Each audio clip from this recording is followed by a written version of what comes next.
My team thought I was crazy in the beginning. From something as simple as our training methods pre-opening, we did 2 months of solid training, not even on the menu, but on my life and the stories. Because every part of the experience, from the time you enter, the service, the drinks, the food, all of it's Kelvin on a plate.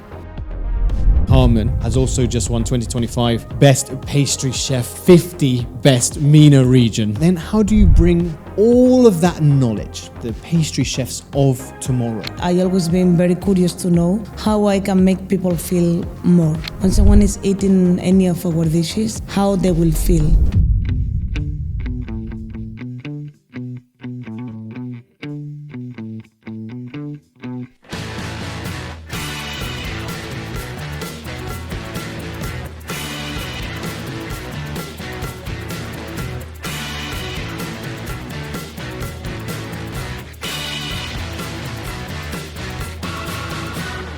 Welcome to a truly special edition of the Chef JKP podcast. And this one is a masterpiece, like Charlie and the Chocolate Factory. For the next 5 episodes, we're celebrating the art, the soul, and the passion of fine chocolate, in partnership with none other than Valrhona. But this isn't just about chocolate. This is about a celebration of culture, community, and creativity in one of the world's most iconic venues, the Louvre Abu Dhabi. Valrhona brought together over 250 chefs, visionaries, artists from all over the corners of the world in a night that was nothing short of magical, in a multi-sensory journey called Le Fil Rouge.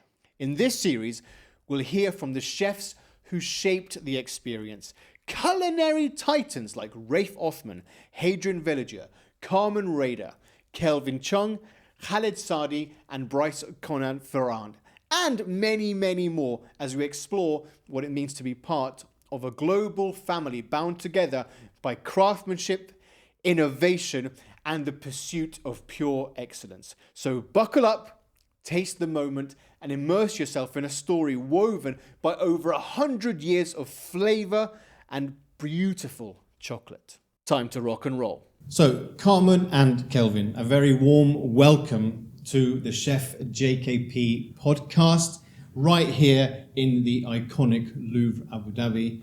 And of course, tonight we've got a phenomenal event with Valrhona. Now, I'm particularly excited to have you both here. But before we start, as always, we're going to go to your food memories. So, Carmen, I'm going to start with you first. Can you tell me a food memory with chocolate that brings a smile to your face, please? Well, probably I think is every kid in Spain, we have a memory of having this red box where you can find all these bonbons with different flavors. This is my for sure memory since I'm as a kid. Tell me the flavors in the box. Probably those flavors, they are based on pralines, a lot of praline, a lot of chocolate, and dark and milk chocolate it was always there. And is that something that really sparked happiness and joy as a child? Absolutely. And even now, do you still sort of try to make those types of bonbons with your beautiful creations? I think that in the pastry side, what is always working best is when you are trying to work through the nostalgic flavors. Because apart of having something in a very good quality, you are always bringing something else from yourself through the food. So this is for me what is always there. The flavors, the pralines, almonds and hazelnut especially, is something that is always in my bonbons, for example. And Kelvin, for you, what's something nostalgic with chocolate that comes to mind? My first thought always is going to be in my father's 5th restaurant. There was a skating rink downstairs, and my father would force us to skate for 2 hours. Force? Yeah, because he wanted to get us out of the way. It's only way we could keep us occupied during service, right? So we'd go downstairs and skate for 2 hours, and there was a small snack bar that my cousin actually operated. And in that little snack bar, there was your typical, fries, chicken nuggets, hot dogs, whatever. But they also had one of those instant hot chocolate machines, like those absolutely disgusting, terrible instant powder, contains probably like 1% even like cacao or chocolate in it. But it was our treat that we would get once a week on weekends that we would skate to earn, and we would get a hot chocolate from that. And okay, so let me take you back. When you're getting that hot chocolate, was it thin, thick, creamy? Any of that sort of going on? Watery? It was super watery. It was that thin, it was like that pinky grayish kind of hue that you get, and you get those like 2 rock hard marshmallows that would like drop down from the packet afterwards. Right. And you'd have to let it sit long enough so it rehydrates and plumps up.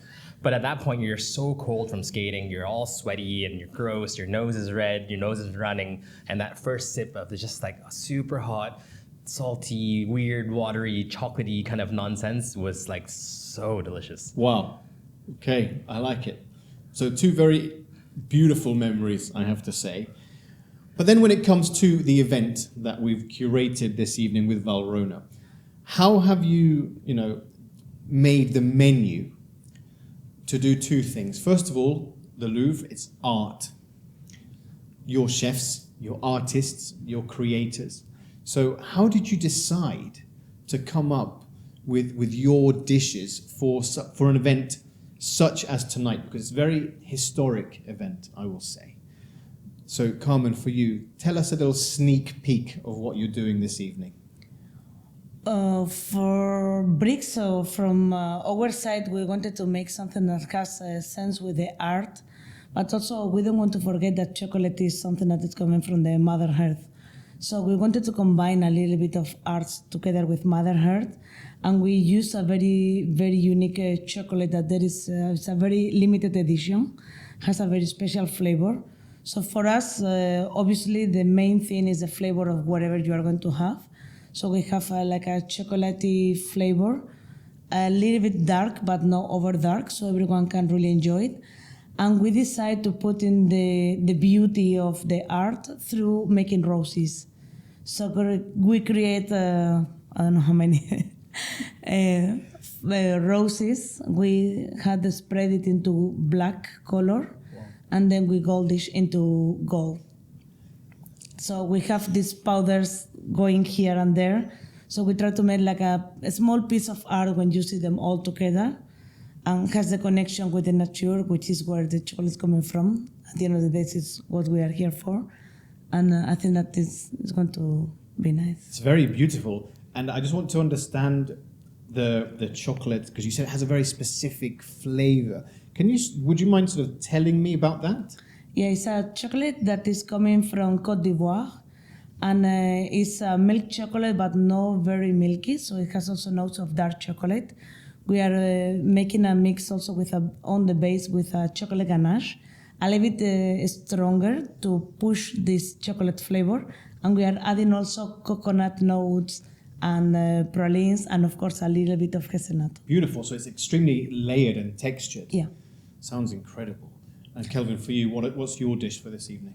So I wanted to create a dish that would pair well with chocolate, as well as lend it to that same nutty, dark, aromatic, earthy kind of tones, as well as the red theme as well. So the first thing I thought of, we do it's called in northern China, something called red braised beef, and we kind of added some of that Mapo Szechuan flavor to it. So we took these beautiful Wagyu beef cheeks that we cured with some Valrhona dark cacao powder and Szechuan peppercorn. And we braised it for about 6 hours in a lot of warm, kind of aromatic kind of spices that always pair well with that dark chocolate kind of flavor. And it's finished with just some light creamy tofu sauce on the bottom, just to kind of balance out the flavor. And then you get this sharp, bright acidity from some fermented mustard greens and some pickled shallots with some nice acidity. And we have a kind of like a spice mix blend that has 2 types of the Valrhona cacao powder with more Szechuan peppercorn and a compote white pepper. So you'll get these nice blends of these warm notes. And it's not going to be chocolatey, but you'll get these hints of earthiness in the background notes, so that when you do move on to chocolate, it'll kind of let your mouth kind of be ready for it and pair well together. So when you were both sort of coming up with the dishes and the menu, what would you say was the most, apart from the chocolate, what was the key element for the both of you? Is it, because I want to understand you as chefs and as creators, is it more about the texture? Is it about the flavor? Is it about the concept? Or is it trying to combine that whole picture and that experience? Carmen? Yeah, I think that as a pastry chef, we are always trying to make this full feeling when you are eating. So for us, obviously, flavor, it must be there always, but always together with textures. So when you are eating something, especially a dessert, you want to feel different things. That's why we always try to find out the best combination in between textures, flavors, and also a little bit of beauty, because it's what calls you to have this bite. Kevin? So for me taking a June's plate, I didn't want to just add chocolate just to say, oh, we added chocolate to it. That would have been too easy. Yeah, I mean, it's kind of low hanging fruit, right? Like I don't want to just dump some chocolate and say, oh, it's a mole or something, you know. But by kind of including these dark cocoa powder notes, you do get that sensation. It will hint of that dark chocolatey nuttiness that you'll get, and of course, capsaicin and chili spice all lends well to that dark chocolate flavor. So there's a little bit of that chocolate in the reduction of the sauce as well. So it will give you the same notes that kind of remind you of the chocolate notes. Now, both of you are incredibly acclaimed, celebrated chefs. Kelvin, you just won Chef of the Year and many sort of Golden Malo, Michelin accolades, so on and so forth. We are in royalty here because Carmen has also just won 2025 Best Pastry Chef, 50 Best MENA region, which is absolutely phenomenal and really massive congratulations, very well deserved. Thank you very much. Now, Carmen, the question I have for you is, that's an incredible thing to win and absolutely very well deserved with your history when it comes to working in such technical 3-star Michelin restaurants like the Fat Duck, like El Bulli. But then how do you bring all of that knowledge, all of that creativity at Brix and at the same time bringing it to the pastry chefs of tomorrow? I think that all the technicality is part of our basic knowledge, something that I always been very curious to know how I can make people feel more. So for me, it's a lot about when someone is eating any of our dishes, how they will feel. So we always start in the creation point from what I want you to feel. And based on that, I'm creating textures and I'm creating a lot of different layers through the story, through the lighting, through anything that we are doing in Brix, based on the knowledge that I've been using and I've been learning from the back. So all this is just like a mixture of everything that I know and just put them all together on the table. But what's very interesting about your restaurant is that you have a tasting menu, right? Yeah. But it's all made from pastry or sweets and chocolate, correct? I would love to say that everything is a dessert. Everything. Yes. Perfect. So then when you start with that, because I think it's really incredible and very unique to have that, how do you then start the journey so that the guest isn't too full or has too much sugar by the end of the experience? Well, in general, all the desserts that we make in Brix, they don't have a high amount of sugar, high amount of flour, high amount of butter, or anything that bothers the palate to enjoy. Also, we utilize a lot of non-sugars or non-sweetening. So it's pretty much balanced. But for us, the most important is when we create a menu, the menu is created as any tasting savory menu. So we are starting with the knowledge that you have to start with something very light, like maybe like a salad or something like that. So we use much more herbal and citrusy flavors.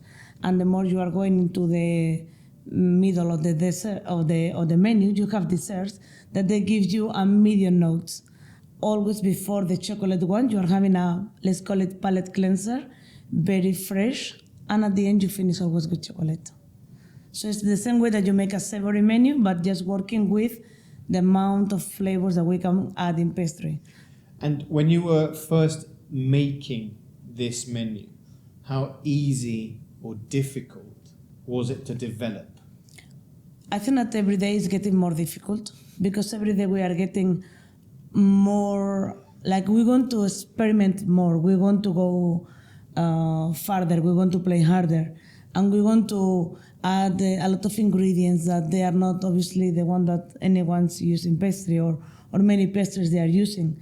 That's why we need to break a lot of rules, we need to break a lot of boundaries also. But for us, it's fun. We like break the limits. It sounds amazing. That, to push the boundaries like that also is not very easy. But Kelvin, for you, with your phenomenal third culture cuisine, at the same time, how do you impair that? How do you place this beautiful cuisine to then push your team for them to understand it, not just back of house, but also front of house? I mean, my team thought I was crazy in the beginning. From something as simple as our training methods, pre-opening, we did 2 months of solid training, not even on the menu, but on my life and the stories. Because what we do at June's in itself is very different, because every part of the experience, from the time you enter, the service, the drinks, the food, all of it's Kelvin on a plate.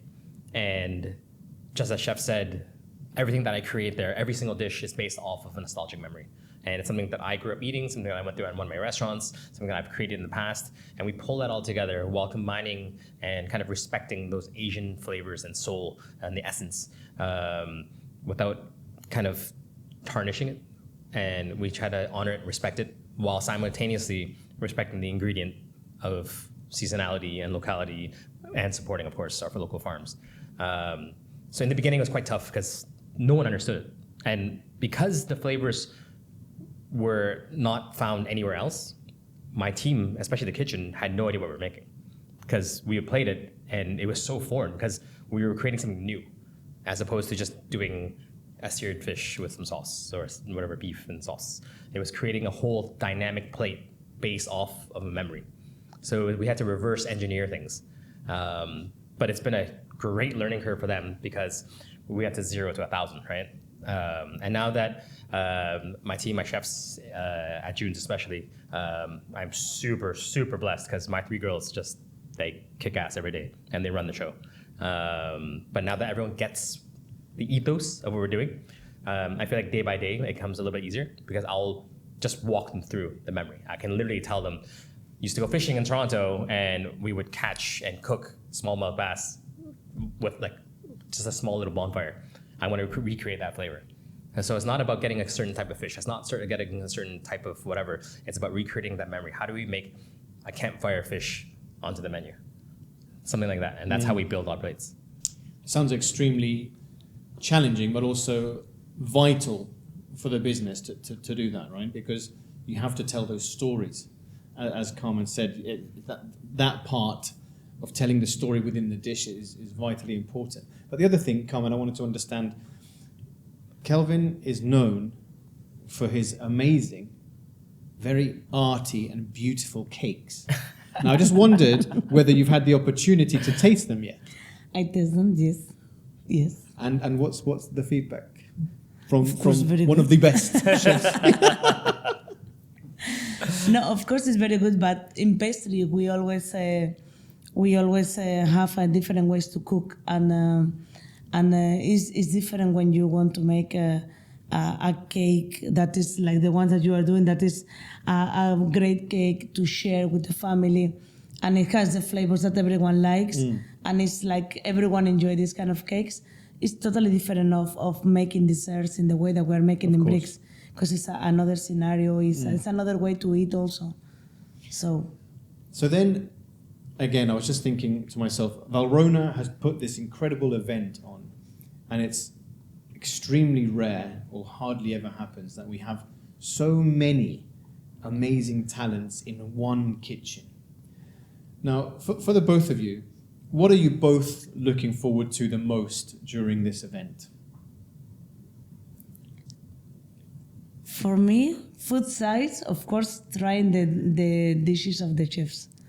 And in my case, I'm always eating a lot of savory because I'm very interested in to know new ingredients, because you never know when one ingredient can be added to your pastries.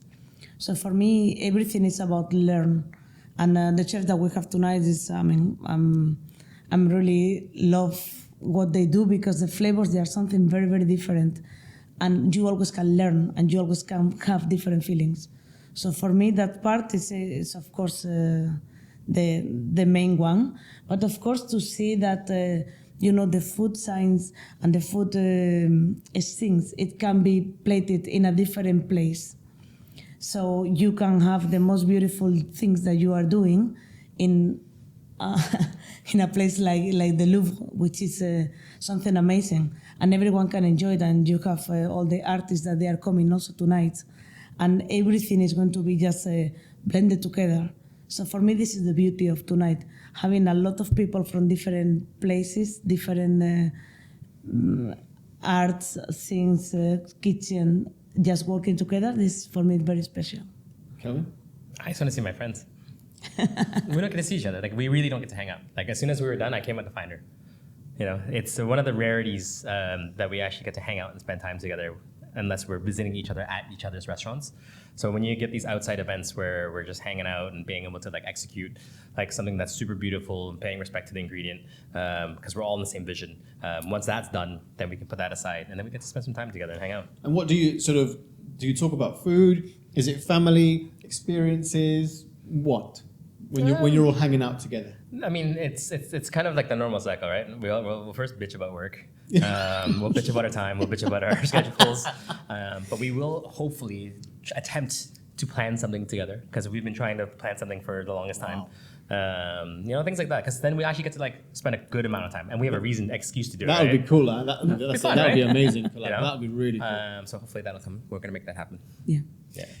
So then, before I go into the quick fire questions, I want you to think about this next question very carefully, please. Okay? So if you were going to describe yourself as a chocolate dessert, what would it be and why? So Carmen, seeing as you are the pastry queen, Middle East, which is incredible, what would be your dessert, your chocolate dessert? How would you describe that for you? Probably it will be something.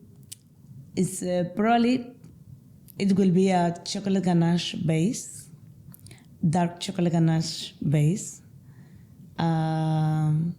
Because in many occasions people think that I'm very rush, very hard. But only when you understand that it's not that there is softness inside. But you need to understand what you are doing, right? So probably a ganache also, because it looks very hard from far, but then when you put the spoon, it's very soft. So probably. And with the ganache, which flavor ganache then? What would you say would describe your If flavor? I have to choose a if chocolate, for sure it's guanaya. Oh, yeah, good one. That's a very good one. That's a very good one. It's a very good one. Kelvin. I think the one that fits me, it has to be something that's super basic and simple and not too technical. But the first thing that comes to mind, the first thing I thought of was Willy Wonka. It would have to be a Willy Wonka chocolate bar. Something that reminds you of being a kid again. Something that you can just unwrap, and then you just get the surprise of something inside that's super beautiful, but will again always take you back to being a kid again. Love it. Yeah. Love it. Love Willy Wonka. So then, we're going to go into quick fire questions, please. So, where do you feel most inspired? The Louvre or in your kitchen?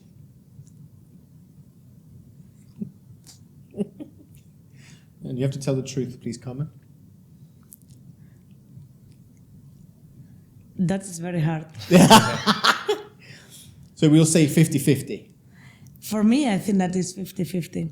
Because when you are in any kind of a space like the Louvre or any any place that gives art, for me, it's always giving me something new because it's textures and it's something that we use a lot in pastry. It's about the beauty. That is also that we use a lot in pastry, new ideas.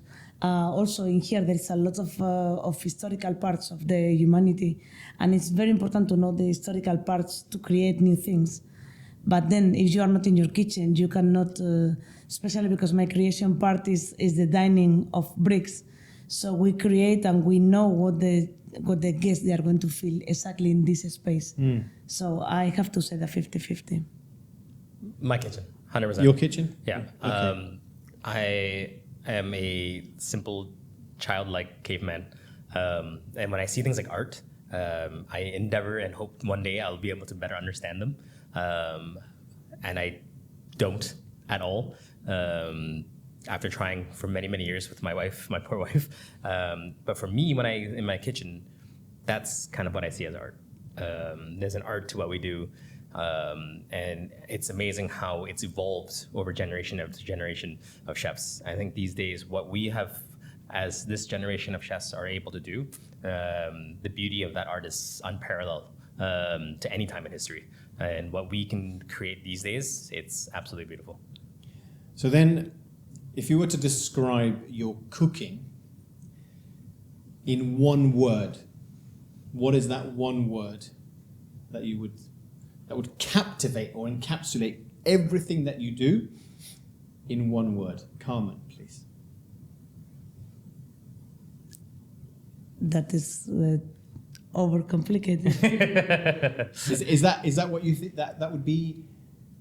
Is that so? For example, Hadrian.